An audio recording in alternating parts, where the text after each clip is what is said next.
Hello and welcome to episode 101 of the Confident at Work podcast. I'm your host and confidence coach, Anna Manning. And today we're talking about getting the right environment for your confidence to grow. So this week I watched a film called Wilding, and it made me think about the work that we're doing here to grow your confidence.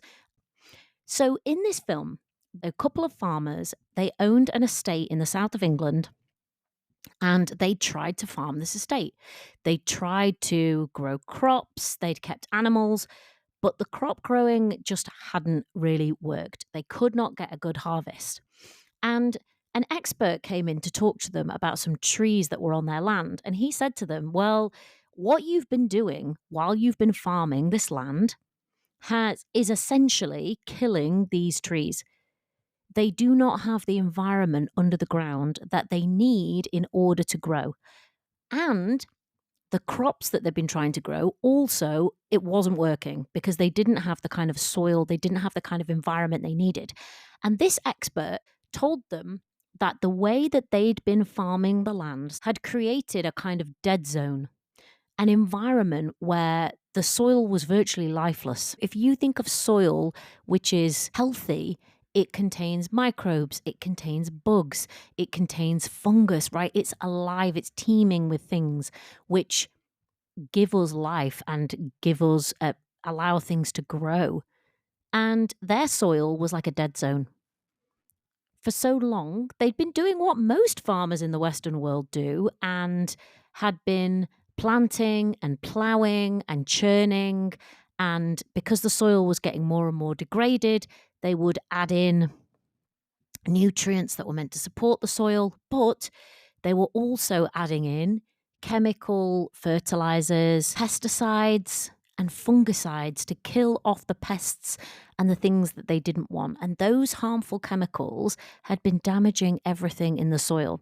And churning up the soil had been damaging the soil to the point where the soil was not capable of sustaining life.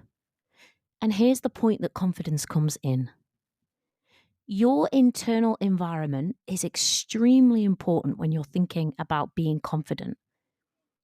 If your internal environment is not capable of sustaining confidence, anything you do to help your confidence will be a quick fix.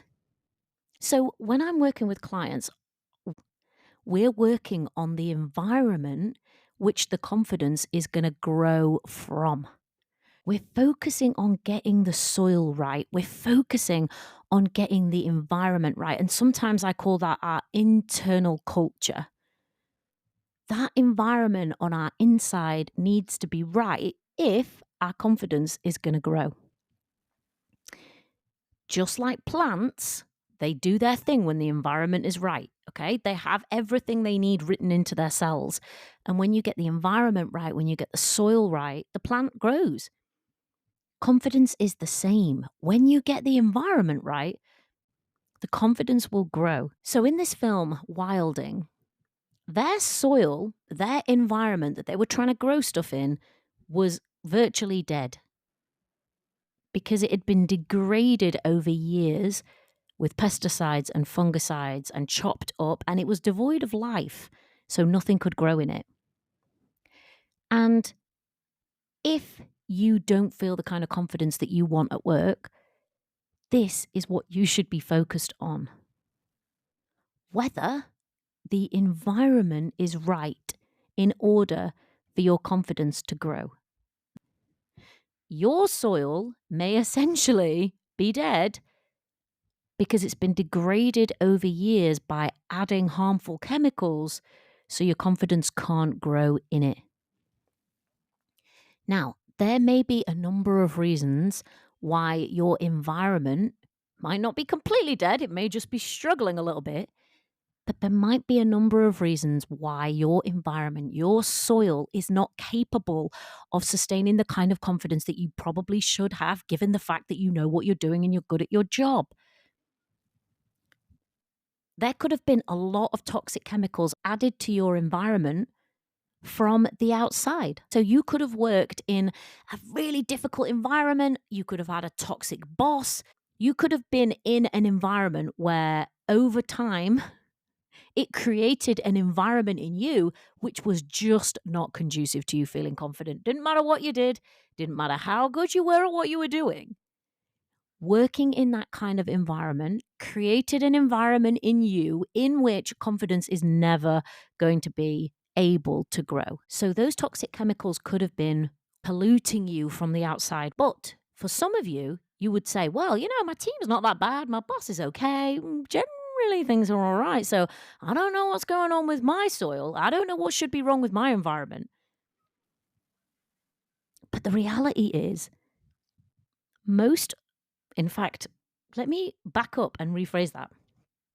All of the people that I work with have work to do on their internal environment.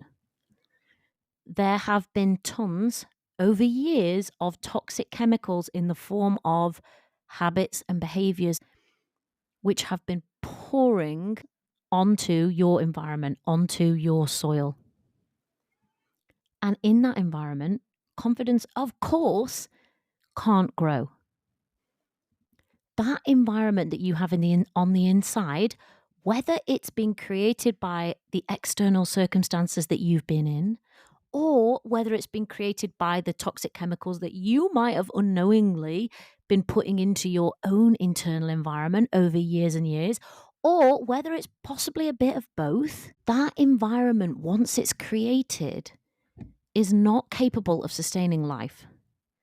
Just like that environment, once created, is not capable of sustaining confidence. So let's say you come and sit down with me and you say, okay, Anna, I would like to feel more confident at work.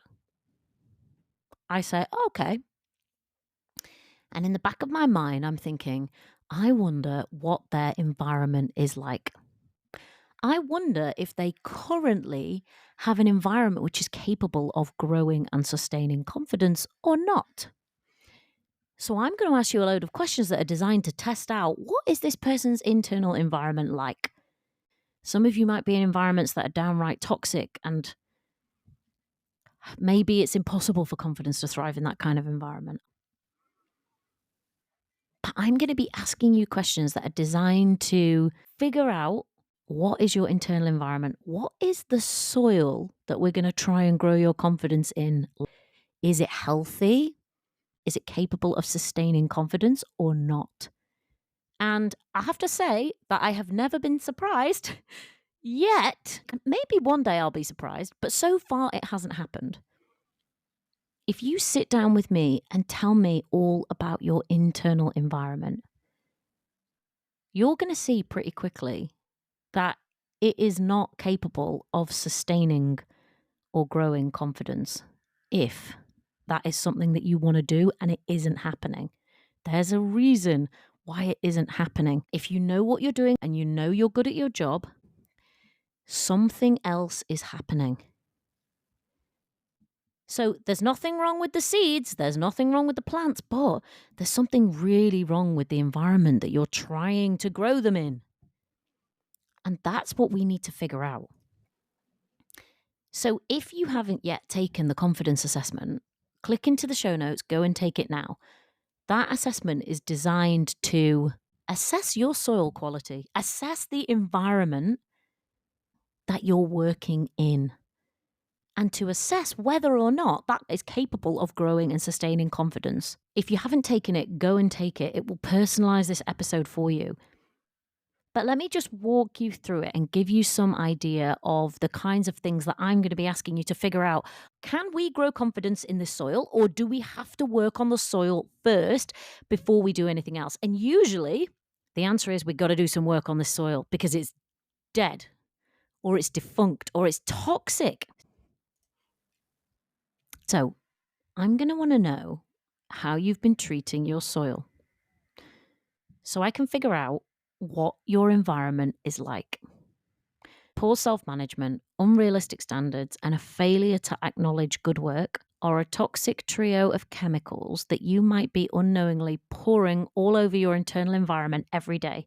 And if you are, no wonder your confidence is not as high as you want. It's not a healthy, sustaining environment for confidence. So that number one, poor self-management.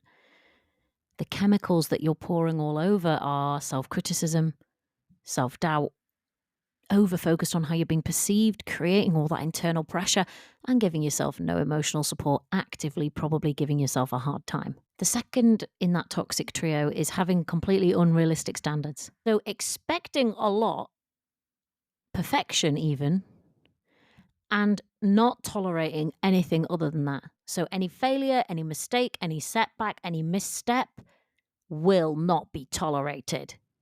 It's perfection or nothing. That is like a chemical corrosive.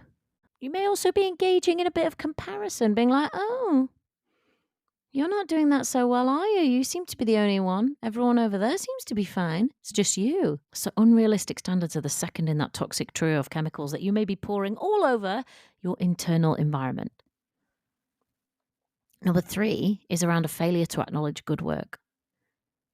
So if you're hell focused on the negatives and probably riding over or kind of ignoring the positives, if you don't really give yourself any internal validation, but you're sure enough give yourself a hard time when something is not right, that is like a chemical cocktail poured all over your internal environment.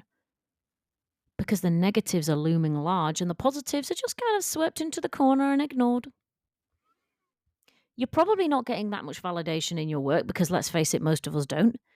So if you're not giving it to yourself, where's it coming from? Nowhere. You're just there working away, giving your effort, trying, and probably doesn't feel like a lot's coming back. And then for some of you, it's an outright refusal to acknowledge yourself or give yourself praise. You can't even accept a compliment if it comes. You'll bat it away. You'll think they're being nice, whatever. So even when someone tries to pour something good on your environment, you're like, oh, no. We don't have any of that here. Don't pull that on someone else's field. So that toxic trio, which I call the low confidence cycle, may have been happening in your environment for years. And just like at that farm, years and years of all those chemicals being poured onto the environment every day has degraded the soil to the point where plants cannot grow. And just like that farm, toxic trio of poor self-management, completely unrealistic standards, and a failure to acknowledge any good work may have been poured on your internal environment over days and weeks and months and years without let up.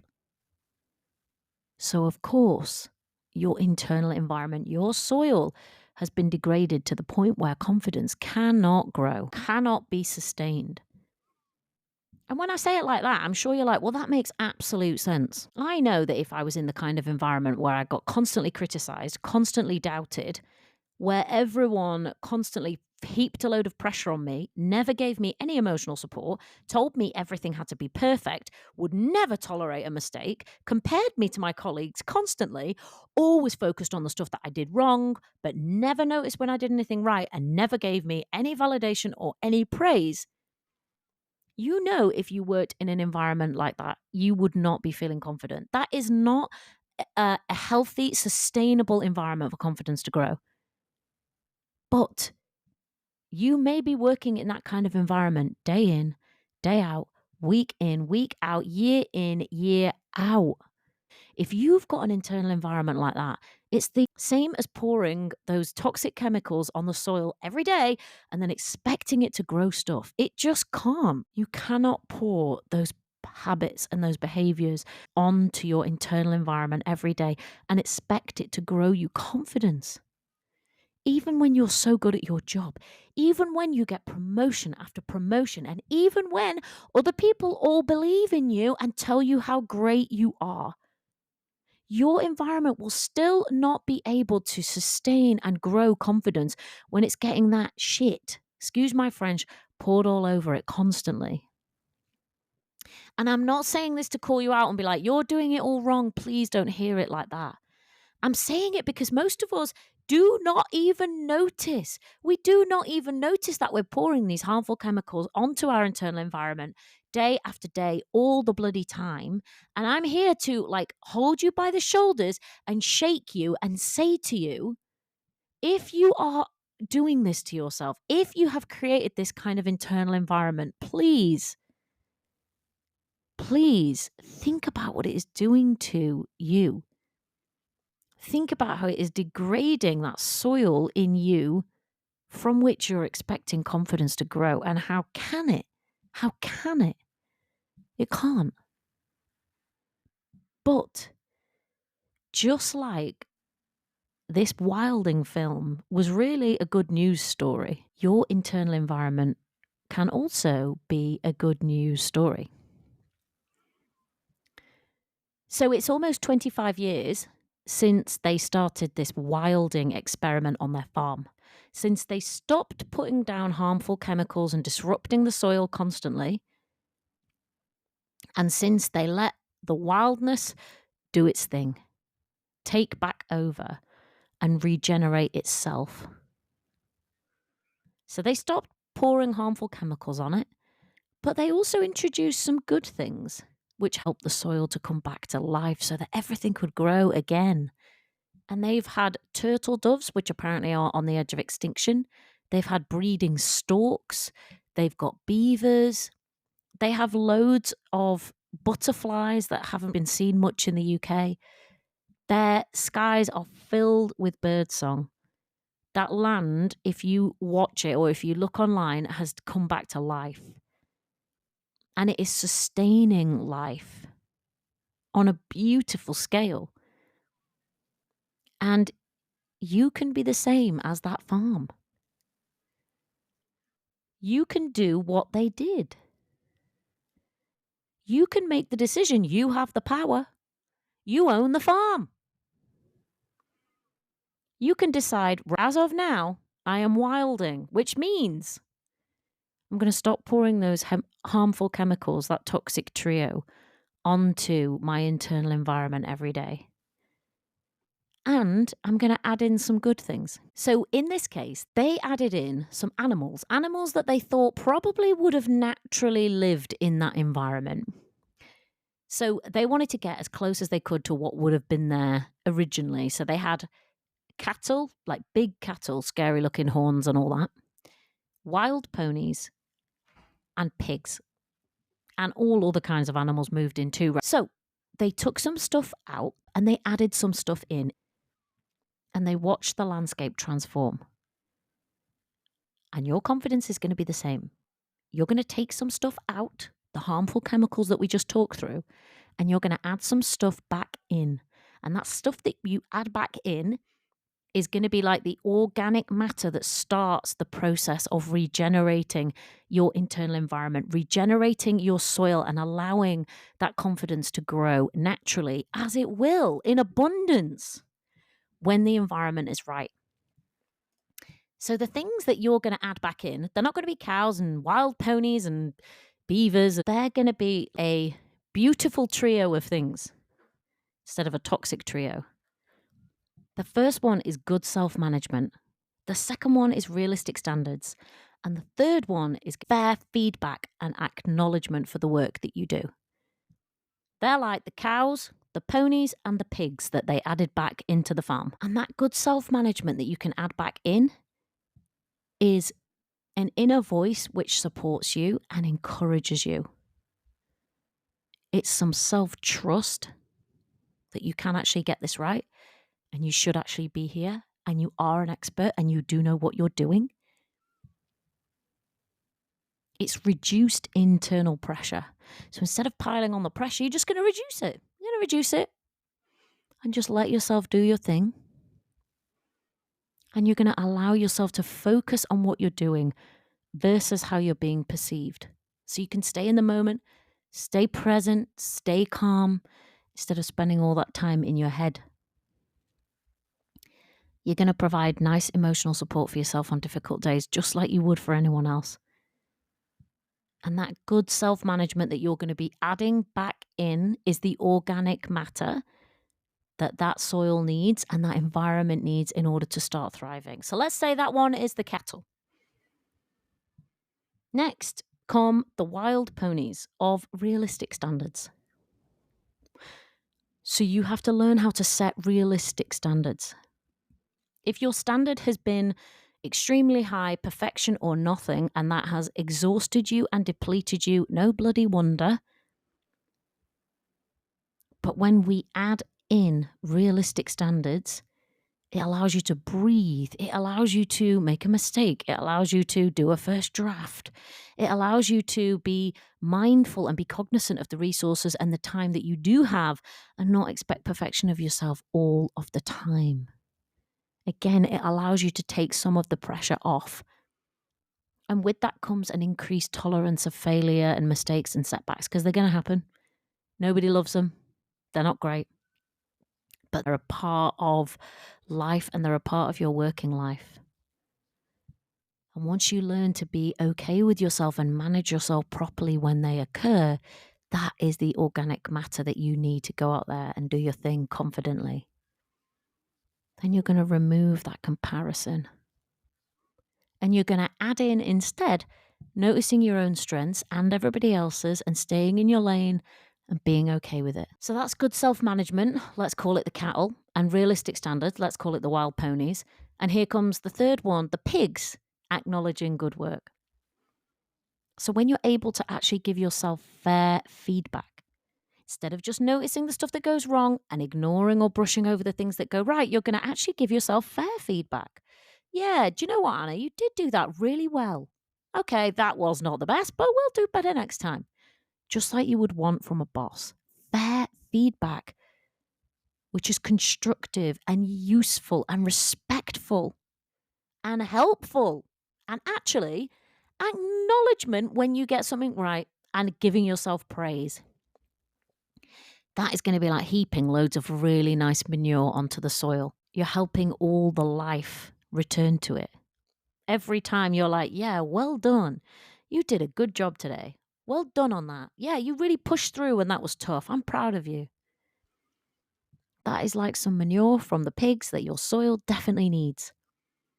And then you're going to be intentional about focusing on the positives and your progress, not just seeing the gap and the error and the place where you've still got to improve, but actually being like, no, look how far I've come. Haven't I done well? And yes, you have. So when you remove those toxic trio of poor self-management, unrealistic standards, and a failure to acknowledge good work, and you add in good self-management, realistic standards, and fair feedback and acknowledging good work, you take out the harmful chemicals and you add back in the stuff that your soil, that your environment needs in order to grow its own confidence.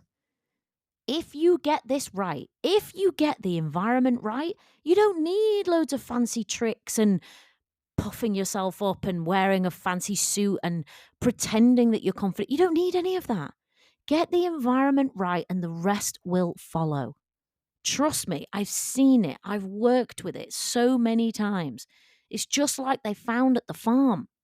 Take away the bad stuff, add in some good stuff, and watch stuff grow organically. Your confidence is the same. Trust me when I say it. You don't need to think about how to mask your insecurities and how to fake it and how to pretend. That is bollocks. This is the real deal. Learning how to get your culture right, your environment right. And this is an inside job. This is a job that you can do even if you're in a challenging external environment, and you might be. Say fuck 'em and think, there is something that I can do. I can work on getting my internal environment as right as I possibly can do. So at least some confidence can grow, even if this is a pretty barren land that I'm in right now. You can work on getting your internal environment right. You can work on bringing that soil back to life with all of that great organic matter, and watch the birds come back to the trees and release the beavers into the river and see all the bugs and the mice and everything good. Your confidence will grow when you have the environment right. If you want to figure out where your environment is at right now, I'm encouraging you again to go and take the confidence assessment. It's free and it is the accompanying resource to this podcast. It'll take what you've heard here and it'll run you through a few simple questions designed to find out what your internal environment is like right now and whether or not that's a place where confidence can grow. If it is, great, we're going to tell you. But if it isn't, also great, we're going to tell you that it isn't, and we're going to help you to think about what it is you could tweak in your environment to start taking out some of the harmful chemicals and adding in some of the good stuff that's going to create the kind of environment that your confidence needs. There is a link in the show notes, or you can go to the website www.yesyoucoaching.com and click on the top right-hand corner where it says Take the Confidence Assessment. And I will see you in next week's episode. Bye.